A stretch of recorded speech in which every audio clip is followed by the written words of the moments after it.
O bate-bola está começando. Muito obrigado a você pelo carinho, pela sintonia. Para Tigre, como Tigre só tem Tigre, Infinity Tri da TIM. Quem torce ilimitado, torce com a TIM. Uma presença especial no programa de hoje, o técnico Fernandão, do Internacional, que vem aqui pela primeira vez como treinador. A última vez foi como diretor. É verdade. Cartola. Agora, de novo, o homem técnico. Muito bem.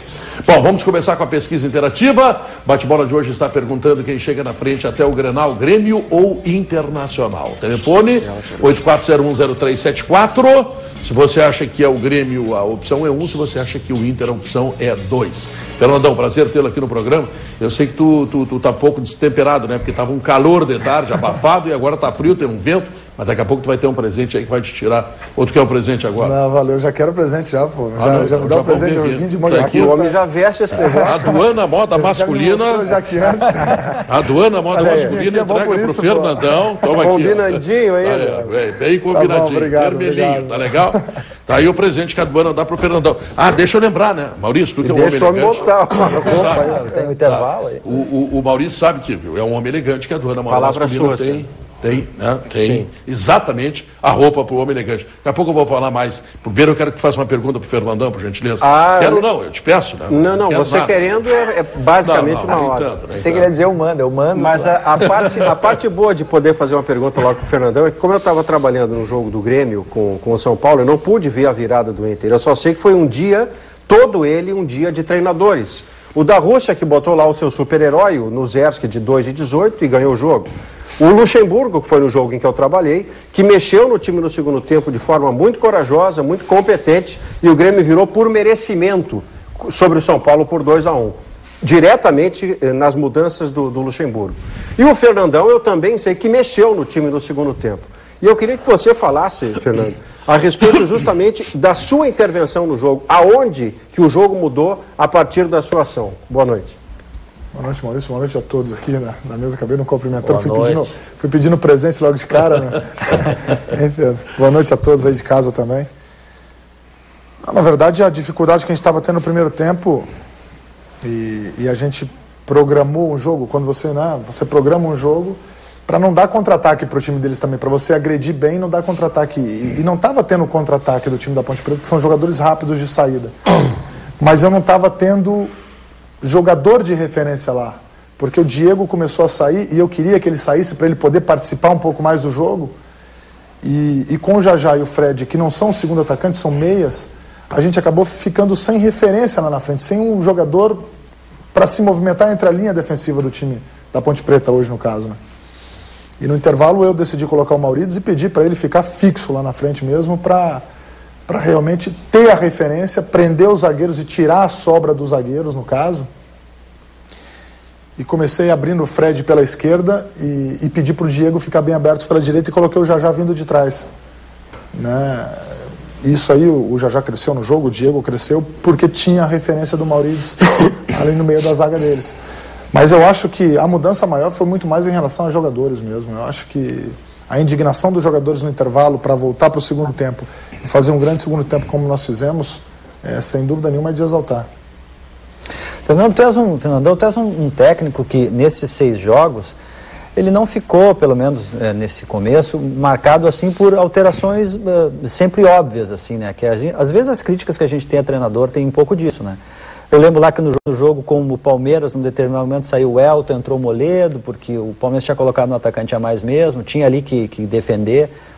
Hoje o Lucas entrou e daqui a pouco o Lucas foi ali para a esquerda, né?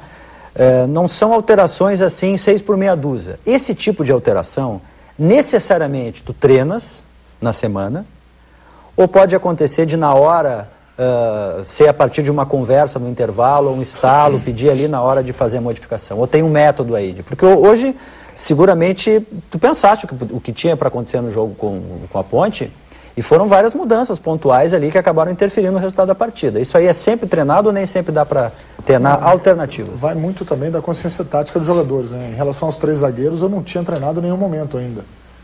Mas são jogadores experientes, que sabem fazer 3 zagueiros, até porque estava Obina e Barcos bem enfiado em cima dos meus 2 zagueiros, ali ficou fácil de se marcar ali.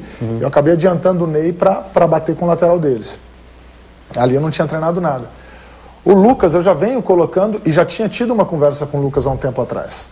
E já vinha testando ele na lateral esquerda, não como solução para uma lateral esquerda, mas como alternativa para você mudar, como eu fiz com o Elton no primeiro jogo, porque o Elton me dá essa possibilidade de jogar de lateral direito, e a alternativa de você poder mudar e pegar uma peça e colocar ali.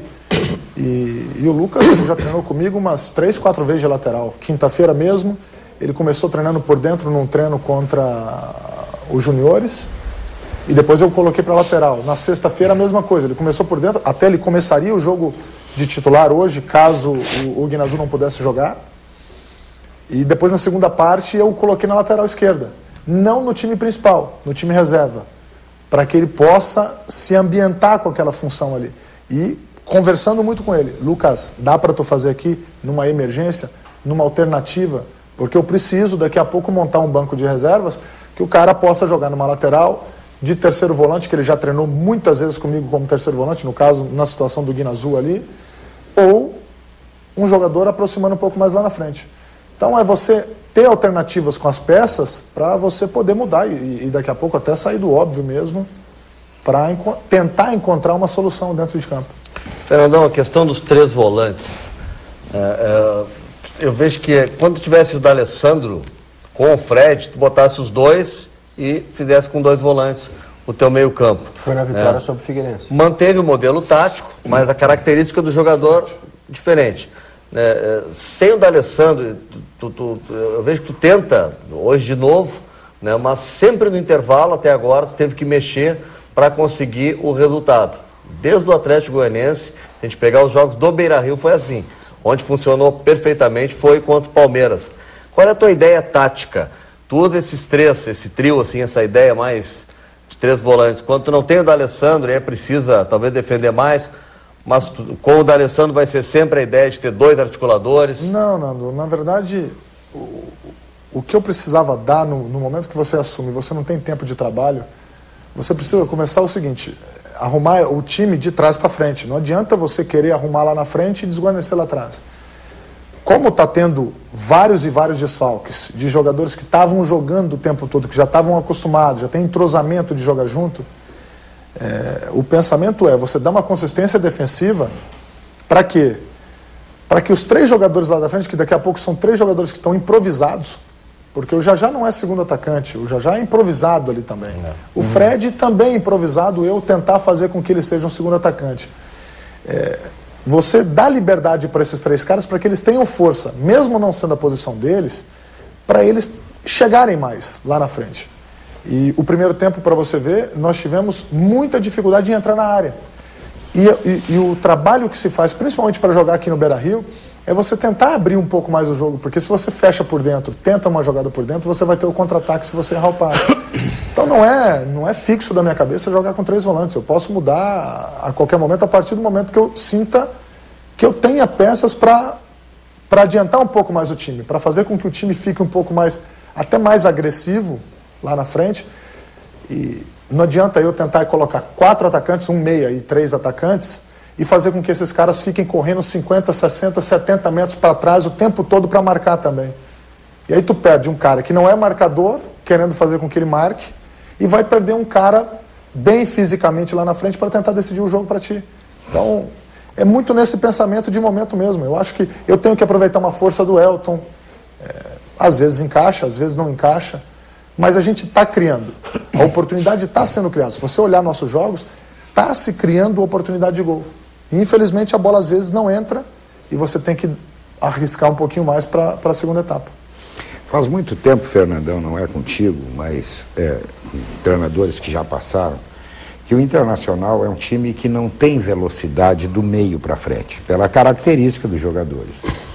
Claro que agora, saindo alguns jogadores que são titulares, o Inter até aumentou um pouquinho com o Fred, por exemplo, que tem um pouco mais de velocidade do que o D'Alessandro. Não vamos comparar a bola. Você tendo todos os titulares, como é que arruma esse problema para o Internacional sair mais rápido nessa transição do meio para o ataque? Isso aí eu já estou... E a escolha do Fred no meu primeiro jogo foi muito em relação a isso. No meu primeiro jogo eu estava em dúvida entre o Lucas Lima e o Fred para começar jogando. Inclusive eu treinei com os dois. E a minha escolha pelo Fred foi por conta dessa transição ofensiva. Eu sempre achei que o nosso time tinha uma boa recuperação de bola, mas no momento que você recupera a bola, que você está sendo agredido, essa transição, ela tem que ser vertical, ela tem que ser em direção a outro gol.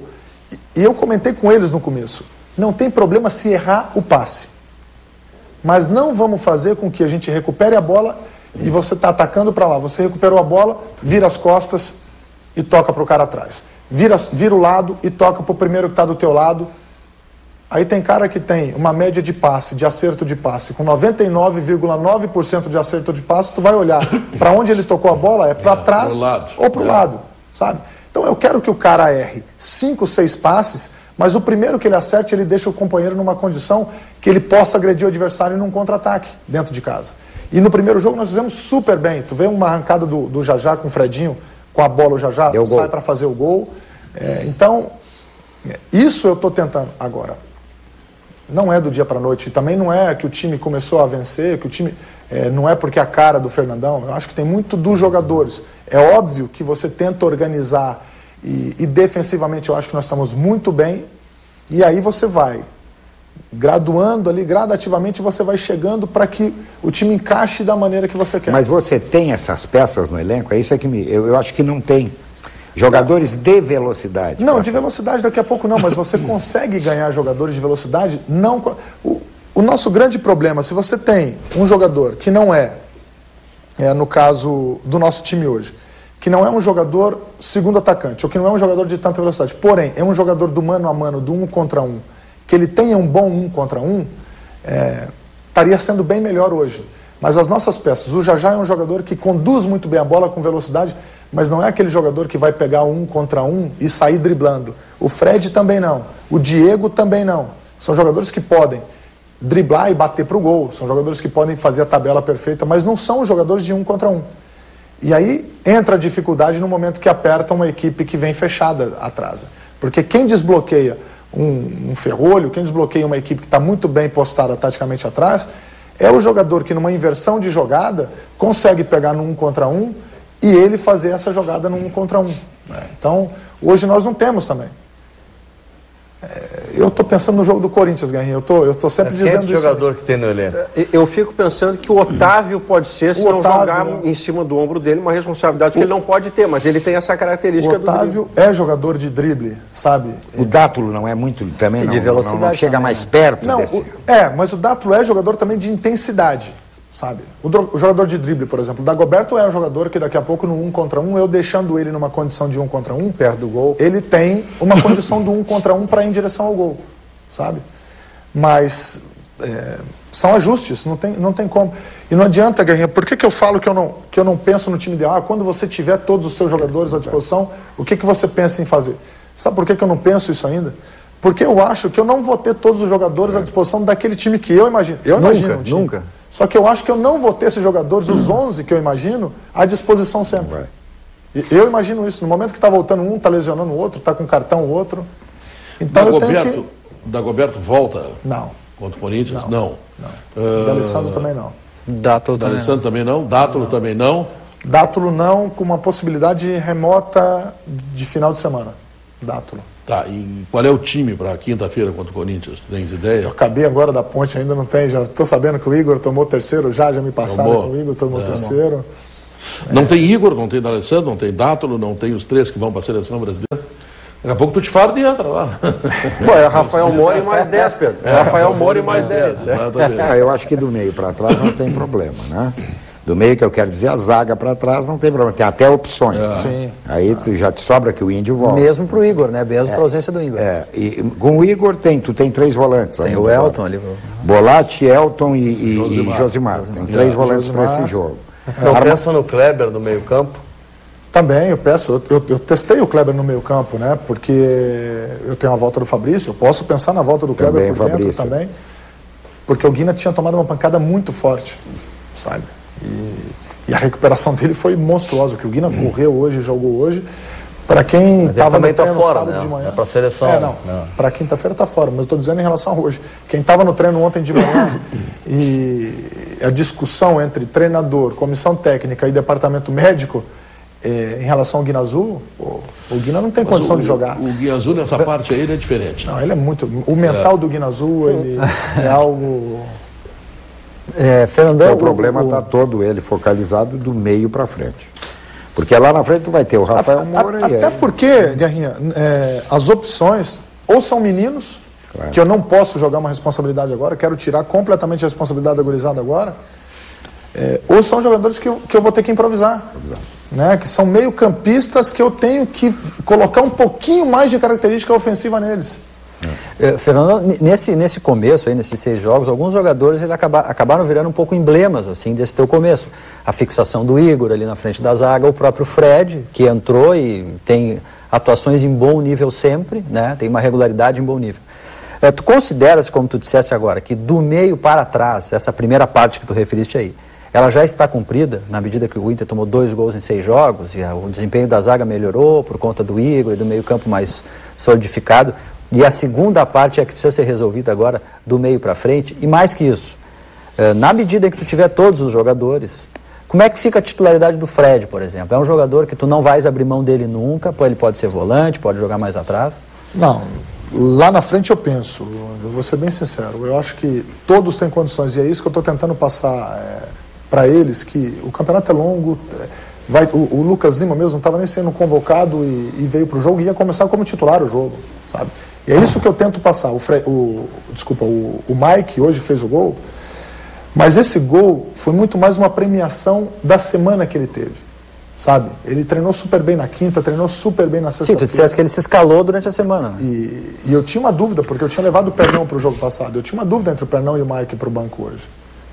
E acabou que o Mike foi meu escolhido porque eu senti que era o momento dele, mental, de força, um menino que estava confiante, né, sabe? Mas a gente vai trabalhar jogo a jogo, não tem jeito. Daqui a pouco eu uso o Fred como a parte de trás. O mais importante foi que, por exemplo, o Guinazu conseguiu se fixar um pouco mais pela esquerda, ajudando um pouco mais a gente. O que eu tento passar é não ultrapassar linhas. Não sair atravessando, por exemplo, o Guinazu, que trabalha ao meu lado esquerdo, ele passar na frente do Igor para o lado direito para dar um bote. Isso vai acontecer em determinados momentos, mas super, super, super isolados dentro de campo. Por quê? Porque ele vai se desgastar menos. Se ao invés dele sair para pegar o cara lá na frente, o Igor sai para pegar o cara lá e ele pega o cara do Igor, sabe? Isso que eu estou tentando organizar um pouco nesse começo e está tendo uma resposta muito boa. E aí, independentemente da peça, eu acho que o modelo tático ele acaba se fixando. E os jogadores que entram conseguem desempenhar bem essa função. Óbvio que aí depois tem uma segunda etapa, que é esses próprios jogadores saírem para o jogo. Esses próprios jogadores serem jogadores que vão chegar lá na frente de surpresa, vamos dizer, né? Coisa que, por exemplo, os volantes do Corinthians fazem muito bem. O Paulinho sabe compor taticamente a parte defensiva e daqui a pouco o time está trabalhando do lado e está o Paulinho entrando dentro da área. Agora, falando em segunda etapa, Fernando, uma coisa que você está conseguindo manter num primeiro momento são resultados bons que vão lhe dando sustentação para o trabalho avançar. Mas para chegar no objetivo de Libertadores ou mesmo título, vai ter que haver uma segunda etapa que é a da arrancada. Ou seja, você somar 4, 5 vitórias e poder chegar matematicamente numa pontuação. Quando é que você imagina que isto vai poder acontecer? Leva mais um tempo, até porque você vai receber reforços dentro do próprio grupo. Mas você tem uma ideia, assim, de cronologicamente, olha, início do retorno, Grenal, um pouquinho depois, a arrancada? Essa arrancada, por isso que eu lamento também o empate do Náutico, né? Daqui a pouco seriam 3 vitórias hiper importantes nesse momento, né? Mas ninguém vai receber tantos reforços na segunda etapa como tu, né? Pois é, tipo o retorno, né? Mas é o que eu digo, a gente não... o pessoal estava me perguntando, essa questão do Atlético, né? O Atlético, o Vasco... O Atlético até agora... Né? Mas o Atlético até agora, se você for olhar, o Atlético, os principais jogadores de frente do Atlético, eles não perderam em nenhum momento nenhum dos 4 jogadores de frente deles, sabe? O jogo que em determinado momento ficou fora, mas... Um jogo só. Não, um jogo. Um por cartão. Um jogo, né? Que foi contra o Inter, né? Contra o Inter. Entrou o Guilherme. Então, assim, eles tiveram base esse tempo todo. E depois os 2 volantes, eles têm peça de reposição nos volantes. E a dupla de zaga deles está jogando, se eu não me engano, todos os jogos, né? Então eles não perderam ainda. Se eles vão perder ou não, eu não sei. Mas aí, no momento que eles perderem, a gente vai ver o elenco, vai ver como que é o Atlético perdendo uma peça importante, que o Danilinho e o Bernardo estão fazendo uma função hiper importante para eles hoje. Mas não deixa de ser um mérito da comissão técnica do Cuca, né? Total. O fato de ter todos os jogadores inteiros saber num dosar momento tão importante, né? Saber dosar a parte física, técnica. Mas o terrível mérito do Atlético total, isso que eu estou dizendo. E não sei se eles vão perder esses jogadores, né, até o final do campeonato. O mais porque terrível do não Atlético... é só o resultado, desculpa, Pedro, só por causa do Atlético. Eu tenho visto jogos do Atlético, o Atlético ele tem desempenho de campo. Jogo. Joga bem ele é líder, não é por acaso. Ele está jogando nesse momento o melhor futebol. Tem um negócio pior, eu fui fazer uma pesquisa aqui, o Atlético tem 38 pontos e tem um jogo a menos. Próximo adversário, Atlético Goianiense. Que é o Lanterna. Imagina. Em Goiânia. Depois pega o Botafogo em casa. Depois o Clássico e depois tem o Flamengo ainda. Ou seja... O Flamengo é o jogo de recuperação. ele pode chegar a 50 pontos e ganhar os 4 jogos. Talvez não ganhe também, tem Clássico e tudo, né? Mas ele vai subir muito ainda, né, Fernando? Ele está com 84,4% em 15 jogos. É um negócio assustador, né? É assustador, mas, por exemplo... Mas tem uma coisa, tem um detalhe sobre o Atlético, e eu até levantei essa tabela no sala de redação. No retorno, eu concordo que o Atlético está jogando mais que os outros, é merecedor da posição. Ele sai para jogar com o Vasco, ele sai para jogar com o Fluminense, ele sai para jogar com o Inter. Quer dizer, ele não vai fazer 100% nos 3 jogos. Não, claro que não. Mas aí a coisa já começa. Ele não leva cartão amarelo, não perde jogadores. Por quê? Porque está jogando mais do que os outros, está jogando muito dentro de casa, está dando certo, está ganhando. Quando começar a perder, o cartão amarelo vai começar a aparecer. Mas eles têm reposição. Tem tudo isso. Eles têm reposição. Também, mas não é a mesma coisa, né, Atlético, Pedro? porque sai o Jô e entra o Guilherme. É o favorito, eu acho. Entendendo? Sabe? Sim, agora eu acho que o grande problema deles é o Bernardo e o Danilinho. Que trabalham para o Para Ronaldinho. mim, são os jogadores que fazem a diferença hoje daquela equipe. Os volantes cruzam pro Jô fazer os volantes, gol. óbvio, que fazem. Mas não é só isso, Pedro. É o trabalho de ida e volta que eles estão fazendo. Eles fazem o time andar, os dois. No momento que você está jogando com a bola, eles são atacantes. E no momento que está sem a bola, eles são praticamente a linha que fecha a segunda linha de 4, sabe? O Bernardo fez isso super bem no jogo contra a gente. E nisso o Ronaldinho joga numa geografia de 30 metros no máximo. Quer dizer, tudo que ele tiver para dar, ele dá ali. Claro. E aí ele faz a diferença. Ele tem jogado bem. O gol do Jô hoje é uma jogada toda dele. O Atlético... Ele finaliza, o goleiro do Vasco solta e o Jô... Centroavante, eu não consigo lembrar, Nando, tu que viu todos os jogos, de repente talvez me ajude nisso, mas eu não consigo lembrar de uma vitória do Atlético que tenha sido assim, por um erro crasso da arbitragem, que tenha sido por acaso. Não tem. Ele teve erro, vitória ganhando. Ele teve erros. Jogando bem, ele teve erros de arbitragem contra. Contra o Santos, ele teve 2 gols mal anulados e 2 pênaltis não marcados. Sem contar esse jogo anulado. Sem contar esse jogo adiado com o Flamengo, que o Atlético pegaria um Flamengo em crise e agora vai pegar um Flamengo mais acertadinho, encaixadinho, etc. Mas, Fernandão, o projeto do Inter realmente é de título, quando tu fala lá no vestiário, é jogo a jogo, é G4, depois de hoje, porque tem um grupo de 5 ali na frente, o Inter está a 5 pontos, se eu não me engano, do 6º colocado. Quer dizer, tem um pelotão da frente ali, ou 4 pontos. 4 pontos. 4 pontos, isso. Tem um pelotão da frente ali que está se desgarrando, assim, na busca pelo título. O Inter pode ser campeão brasileiro mesmo, ou por enquanto é só G4? Não, eu acho que tem condição de brigar. E eu falo isso, o campeonato de ponto corrido na décima até a 13ª rodada do segundo turno vai se definir quem vai brigar para título. Meu pensamento é esse. E eu acho que hoje ficaria entre os 5, eu vou dizer, essa briga. Daqui a pouco o Cruzeiro, São Paulo, pelo elenco que tem, sabe? Mas já começa a distanciar. Já teve time que na virada de retorno estava 12 pontos na frente do segundo colocado, na frente e acabou virando. Eu acho que até... O Grêmio foi assim, quando o São Paulo foi campeão. O Grêmio aquele ano ganhou o primeiro jogo do São Paulo e livrou 11 pontos do São Paulo e o São Paulo buscou o título. Um negócio impressionante. Mas, Fernandão, agora nesse momento... Está acontecendo uma coisa esse ano que não é muito comum. Os da frente estão ganhando.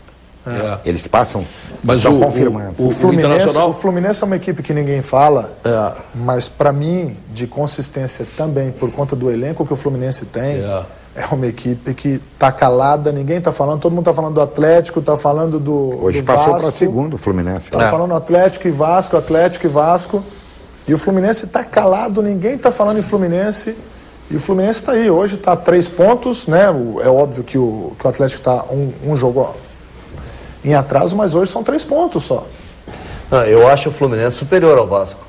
Em elenco, Em recurso, em recurso, em tudo. Eu acho os dois times que estão assim, em melhores condições, era uma questão de tempo isso aí do Fluminense passar. É o Atlético Mineiro e o Fluminense. Mas eu vou ser bem Estão com sincero em relação à incrível. briga de título, tá? Não adianta a gente ficar pensando em Atlético, Fluminense, Vasco.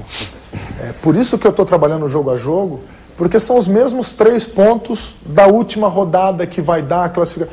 Isso que eu estou tentando trabalhar na parte psicológica do jogador. Isso aí que eu estou tentando dar importância. E às vezes é complicado. Fernando, tem um negócio extremamente importante sobre isso. Lá vai valer os mesmos 3 pontos. Só que lá, e por isso é importante, mesmo que lamente o empate contra o Náutico, os últimos 3 jogos do Inter são 7 pontos ganhos, com todos os desfalques, que são extremamente importantes. Quer dizer, tu não tem 6 ou 7 jogadores que são fundamentais para dar um up de qualidade para o time. Então o Inter, apesar disso, está numa situação muito boa, e como o Inter é o que vai receber mais reforços no segundo semestre, dá para pensar em coisa grande, né? Não, e a gente pensa em algo grande. Agora, a gente tem que pensar no quê? A gente tem que pensar no título lá no final? Sim, o objetivo é esse.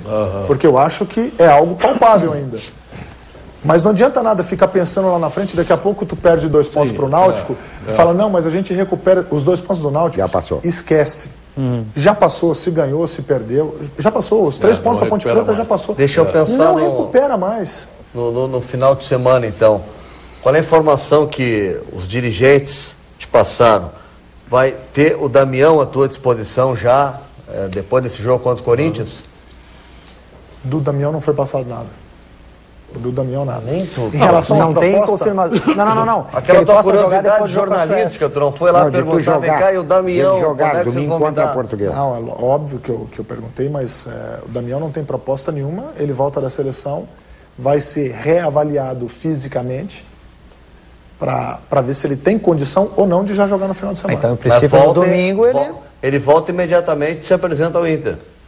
Sim, Pois, normal. normal. Dentro da normalidade, não existe proposta para Damião hoje, não existe venda confirmada dele, não existe nada. Isso aí foi o que me foi passado.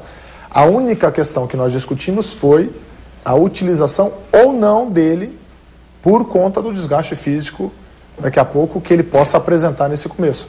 Mas, se não, se apresenta normalmente ao Inter depois da... Qual é a tua opinião sobre o Damião, especialmente o Damião nessa seleção, mas e até também o Oscar, que estava até esses dias aqui, o desempenho deles? Muito bom, os dois. Eu acho que o Oscar fez uma grande Olimpíada, é lógico que a gente lamenta eles terem perdido um ouro inédito para o Brasil, né? Eu acho que eles eram merecedores desse ouro, porque trabalharam muito. O Damião fez uma grande Olimpíada junto com o Oscar. Foi decisivo em várias partidas. Se não fosse daqui a pouco o Damião, o Brasil daqui a pouco nem medalha estaria brigando. Nem por medalha o Brasil estaria brigando, se não fosse o senso de oportunismo que o Damião tem, a força que o Damião tem ali na frente. Então ele readquiriu uma autoestima muito grande que eu vi durante um ano aí com ele. E isso é importante para ele. Independentemente que esteja aqui ou que vá para outro lugar, o Damião é merecedor de tudo que ele passa, porque é batalhador, um cara humilde, um cara que está sempre se dedicando ao time, então é legal. E o Oscar, eu lamento sair, mas eu sei que é assim mesmo, não tem como, funciona assim, mas é um jogador espetacular. E o desempenho da seleção, Fernandão, não ficou um pouco abaixo do esperado, na medida em que não enfrentou, tirando a parte individual, digo assim, mas que de repente não enfrentou os adversários mais fortes e acabou não conseguindo essa medalha de ouro? Acaba que por toda a expectativa que se cria, acaba se criando uma decepção, vamos dizer, né? Por tudo que envolve, e pela geração que é, Neymar, Damião, Oscar, Lucas, né? Então, é uma geração realmente de ouro, e infelizmente eles não conseguiram ouro.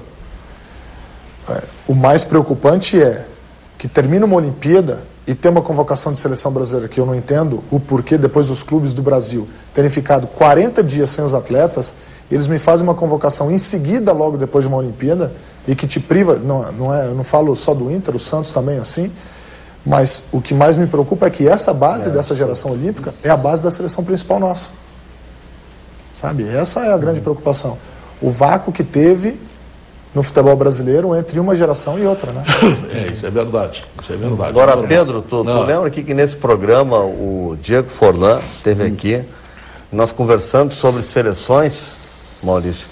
Ele referiu a seleção do México, entre umas favoritas. Tu até desse uma corneteada no falou, o México, mal, os caras não jogam nada e tal. Falou em futebol.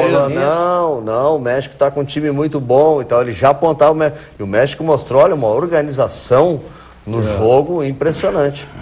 Bom, o Diego Forlan, Fernandão, ele ainda não fez o grande jogo. Está dentro do previsto, ainda precisa mais 3, 4 jogos, como é que é? Não, está dentro do previsto. Eu não digo que precise de mais 3, 4 jogos, o Pedro, daqui a pouco. É um jogador que na Europa, ele estava acostumado muito a jogar final de semana, jogar no meio de semana e depois... lá o que acontece, você joga domingo, quarta numa Champions League, por exemplo, e você joga domingo de novo num campeonato nacional. No outro meio de semana você não joga. E aí você tem uma semana para começar daqui a pouco de novo uma sequência de 3 jogos. É muito difícil você ver um time lá na Europa, dos grandes, né, jogar quarta, domingo, quarta, domingo, quarta, domingo. Nós tivemos sequência de 5 jogos, folgamos uma semana. Estamos tendo agora de novo uma sequência de 5, vamos folgar uma semana e depois vai vir uma sequência de 7 jogos seguidos. Daqui a pouco é um jogador que tem 10 anos de Europa. Já tem a adaptação ao futebol brasileiro, que é diferente. Adaptação ao calendário brasileiro. E também, ele está vindo de uma pré-temporada. Para mim, está sendo acima até da expectativa. Sim, a pré-temporada a que ele está acostumado na Europa era de 30 dias. Aqui ele trabalhou de 15 a 20 e já foi para o jogo. 2 semanas, 14 dias. Não chegou a 20. Ele jogou com 20 dias. São 15 dias. Exatamente. Isso é uma diferença. Então, assim, isso já é... Eu defendo o calendário europeu no futebol brasileiro. Botar exatamente como é. Isso já é difícil. Isso é parecido com o nosso aqui, não? Não é. Cara, o time grande lá joga Champions League, joga o UEFA e fica quarta do meio. Não, eles têm reserva. Não é número de pré-temporada. É número de jogos. A janela de transferência vai se dar junto, tá? Período de contratações, que é o deles, nós vamos estar com o nosso campeonato rolando. Isso aí são estruturas, né? Que aqui no Brasil nem sempre são bem desenvolvidas. E outra questão importante. Como, por exemplo, a pré-temporada. Os caras já fazem 30 dias, nós fizemos 7 ou 8 aqui. E as convocações por isso também. Que eu defendo esse calendário. Acho que convocações. Esse campeonato, não, mas olha aqui, até uma questão, os clubes do Brasil poderem, por exemplo, excursionar, jogar contra times europeus hoje pelo calendário do jeito que está, é impossível. Não dá. Tem que pedir autorização para folgar. Nós tivemos 4 ou 5 convites para jogar agora... Começo de agosto, amistosos contra equipes europeias nos Estados Unidos. Futebol é negócio, quer dizer, tu quer internacionalizar a tua marca. Pegar gente, tem brasileiro e tem gente que gosta de futebol no mundo todo. Tu vai diminuir o Campeonato Brasileiro? Não, vou adaptar ele ao calendário europeu, exatamente como ele é. Mas a grande diferença, Pedro, a grande diferença teria que reduzir o gauchão. É que, por exemplo, você faz... me perdoe agora, mas... Nós tivemos de Campeonato Gaúcho e Libertadores no primeiro semestre, nós chegamos a 37 jogos. Parece que é isso. A 37 jogos em 5 meses. Tu achas que seria uma alternativa, não digo diminuir os regionais, mas de repente Inter e Grêmio entrarem um pouquinho mais adiante ali no campeonato regional para diminuir um pouco, para poder ter uma pré-temporada de 30 dias para Inter e Grêmio, que estão sempre representando o Rio Grande do Sul e Libertadores. É porque é cultural no Brasil, né? É uma cultura brasileira, mas que na verdade o regional, com todo respeito às equipes do interior, mas se você pega um elenco de Internacional e Grêmio, que disputa a primeira divisão de futebol brasileiro, que disputa a maioria das vezes Libertadores, e você coloca um elenco desse, o Kleber mesmo se machucou, ficou 2 meses parado em um jogo... Em Novo Hamburgo. Com todo o respeito, sabe? Mas é diferente. É você pensar que o Barcelona vai jogar contra uma equipe da cidade vizinha de Barcelona ali nos primeiros 5 ou 6 meses. No Campeonato Gaúcho hoje, tu tem a dupla Grenal menos do Campeonato e depois, Fernando, tu tem o Caxias, que é da Série C, e os outros já... Acabou. Tem um lá mas que outro eu não sou contra. Eu só acho que tinha que achar uma fórmula de se jogar menos, de ter uma pré-temporada, principalmente... Isso que eu acho mais importante. Para as duas equipes... para essas equipes que tem um calendário um pouco mais apertado e, acima de tudo, com um nível completamente diferente, sabe? Não adianta pensar que eu vou entrar com o meu time reserva e vou ter o tempo necessário de preparação. O que eu acho que fica complicado para vocês, eu suponho, é que pega os times do interior que ficam treinando um mês, começa a treinar em outubro, e aí daqui a pouco eles têm que enfrentar um time, o Inter ou o Grêmio, que estão ali há 15 dias. Não, né? não dá isso. E aí acelera, tem lesão. O Inter jogou dia 15 em Novo Hamburgo, 15 de janeiro. O Inter começou a treinar dia 10. Pois é. Treinar não, foi pra Serra, dia 5, aliás. Dia 6 nós subimos a Serra. Dia 6. O jogador entra em campo começou e a treinar acaba... dia 7, porque dia 6 foi a viagem. Aí daqui a pouco tem que virar um jogo, né, Pedro? Acaba correndo mais do que a preparação recomenda. A resposta está no que foi o primeiro turno do campeonato e o que foi o segundo turno do campeonato. Eu sou o vice de futebol do Inter e digo para ti, olha, tem um empresário aí, o senhor Sonda, que está com a possibilidade de comprar o Ganso, quer colocar no time e ele quer colocar no Inter. Ele gosta do Inter, é torcedor do Inter. Informação é que ele está se acertando com o Corinthians ou São Paulo? Não, o Corinthians tem interesse, mas tudo passa pelo Sonda. Não, parece que ele se acertou com o São Paulo. Ele vai ser anunciado amanhã. O Ganso? Essa é uma informação que eu recebi hoje. É que ele tem que comprar o Sonda. Nós fomos uma transmissão hoje lá de São Paulo, não teve nada sobre isso. Mas eu estou com o meu vice-presidente aqui me dizendo que está tendo uma possibilidade de compra. Eu quero aqui, eu quero dizer assim, eu como vice-presidente recebi essa proposta do empresário, eu quero saber do treinador. Esse é um jogador que se adapta ao time do Internacional, porque é um investimento caro, o clube vai gastar muito nele. Tu quer esse jogador, interessa? Porque o que tu diria, teu vice-presidente? Eu vou ser bem sincero, Nando, eu sou bem sincero, eu sou da opinião que o treinador ele tem que ser bem pago para treinar o elenco que o diretor coloca para ele treinar. Sabe por quê? Porque amanhã ou depois eu posso não estar aqui mais. Se fosse perguntar para o treinador se ele quer um jogador ou não, o Fernandão nunca teria jogado no Internacional. Porque quando eu saí do Goiás, eu saí brigado com o Lori Sandri. E quando o Fernando Carvalho me contratou, era o Lori treinador do Inter. E eu tenho certeza que se o Fernando Carvalho perguntasse para o Lori se o Lori queria o Fernandão, ele ia dizer não. Sabe? E independentemente se o treinador quer ou não o atleta, a direção tem que ter convicção no atleta. De colocar o atleta. Se você vai utilizar ou não, é um problema teu. O jogador está aí e se ele está aí é para ser utilizado. Titular ou reserva, depois o teu resultado vai me dizer. Se tu não colocar o cara e tiver mau resultado, tu vai ser mandado embora e eu vou contratar outro cara. Claro. Tá, Fernandão, eu quero saber o seguinte, como última pergunta do programa, que nós temos que tocar um negócio, eu sei que tu também tem que descansar, né? Hoje é dia dos pais, né? Deixa eu ver meus filhos hoje. Claro, não tem dúvida. Aprendeste muito com o Nando Gross naquela aula que ele deu lá no curso de treinadores? Muito. Muito. Foi uma das melhores palestras. Nando Gross, Hélio Carraveta, as duas grandes palestras que eu tive lá no curso. Vamos aplaudir esse homem. Não é porque eu estou aqui na tua frente, disse isso lá dentro lá e aprendi duas coisas muito importantes contigo lá, Nando. Tá, fora do ar eu te falo aqui. O que mudou na tua vida de diretor para treinador? Fora o cargo que eu Quando eu parei de jogar, eu prometi para minha família, eu quero parar de jogar porque, primeiro, mentalmente eu já estou cansado, eu sabia que eu não estava mais no meu ápice e eu sou um cara muito exigente, eu sempre me cobrei muito. E eu tomei a decisão de parar, até para ter mais tempo com a minha família. E aí me surge um convite para ser diretor de um clube que eu sou apaixonado, que é o Inter. Óbvio que eu vou aceitar, porque é uma cidade que eu adoro, que eu quero morar aqui, é um clube que eu vivenciei grandes momentos, que eu torço, e eu aceitei. Mas eu não imaginava nunca que fosse uma coisa tão burocrática, sabe, de você chegar às 8h30 da manhã num clube e entrar para dentro de um escritório, ficar com tudo fechado ali dentro e tu passar o tempo. Eu recebia, em determinados momentos, 80 ligações por dia. Todo mundo oferecendo jogador. E oferecendo jogador, negociando jogador. E tudo jogador, homem, né, Fernandão? 80 ligações e tudo homem, né? Vamos deixar claro. Mas é envolvido com futebol. Mas... numa sala fechada, sabe? Tinha dia que eu não ia no campo, tinha treinamento e eu não ia no campo, sabe? E acaba que eu tenho um grande respeito pelo Giovani, pelo Anápio, que estava me ajudando muito, e eu estava ali muito mais, nesses últimos tempos agora, muito mais para realmente ajudá-los. Porque o prazer que era do começo, eu acabei indo perdendo o prazer. Porque o futebol, eu vivi 20 anos dentro do futebol. E vivi 20 anos no gramado, no campo, até disse isso hoje, sentindo o cheiro da grama, sabe? E daqui a pouco você se vê trancado dentro de uma parede, tentando fazer algo que sabe que se a ponta final não estiver fechada, todo o teu trabalho vai por água abaixo. Então, eu sabia que eu só iria nessa função até dezembro, que era o momento do meu contrato. Guerrinha, tu começasse assim, fosse perdendo o prazer também ao longo do tempo. Muricy, o Abel Braga... Eu, ao contrário do Fernandão, continuo trancado numa sala. Depois que assumisse como técnico, o Abel te ligou? O Muricy ainda não. Mas o Muricy eu conheço ele é assim mesmo. Mas eu sei que ele está torcendo. Fernandão, deixa eu te entregar aqui. Muricy vai te encontrar, vai dar uma resmungada. Pô, obrigado.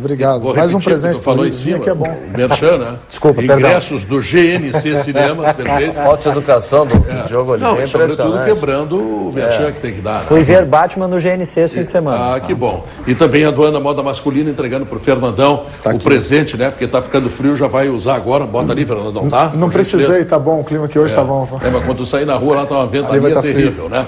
Bom, quero lembrar que a Aduana Moda Masculina tem lojas em Porto Alegre, tem loja em Canoas, Novo Hamburgo, Caxias e agora também em Florianópolis. A Aduana Moda Masculina veste o homem elegante. Grande Florianópolis, Figueirense hoje ganhou, Pedro. Depois ontem. E com o Hélio dos Anjos, ontem. E com o Hélio dos Anjos do comando. O Hélio tinha o quê? 10 derrotas 10 derrotas. Um abraço ao Hélio. Caiu. A vitória do Figueirense derrubou o Mancini. Derrubou o Mancini. Bate-bola de hoje está perguntando quem chega na frente até o Grenal. Grêmio ou Inter? Telefone 84010374. Grêmio, opção 2 do Internacional. Fernandão, valeu. Pedro, obrigado, muito bom te receber aqui. Parabéns, muito sucesso. Obrigado. Na nova carreira, valeu. né? Abraço, tá legal? Bom, bate-bola volta em seguida. E aí a gente vai ver então o compacto do Grêmio, o compacto do Inter, vamos discutir seleção brasileira também, o que restou da Olimpíada, que hoje terminou hoje, tudo vai passar aqui no Bate-Bola. Fique ligado.